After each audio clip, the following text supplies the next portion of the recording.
Current இல்ல கல்லும் மண்ணும் பிறகு முன் பிறந்த தமிழ்மொழிக்கு வணக்கம். வீரம் நிறைந்த தமிழக மண்ணுக்கு வணக்கம். அனைவருக்கும் என் இனிய வணக்கம். நமது தாய்நாடான இந்திய திருநாட்டின் சுதந்திர தினத்தினை நாம் கொண்டாடிக் கொண்டிருக்கிறோம். 1947ஆம் ஆண்டு ஆகஸ்ட் 15ஆம் நாள் இந்தியா பிரிட்டிஷ் அரசாங்கத்திடமிருந்து நாம் சுதந்திரத்தை பெற்றோம்.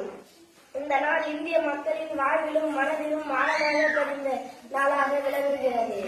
தாய் மண்ணில் சுதந்திர காற்றை சுவாசித்துக் கொண்டிருக்கிறோம் என்றால் அதற்கு முதல் காரணம் தேச தலைவர்களும் போராட்ட வீரர்களுமே. தீபகற்பம் என்றும் பாரத தேசம் என்றும்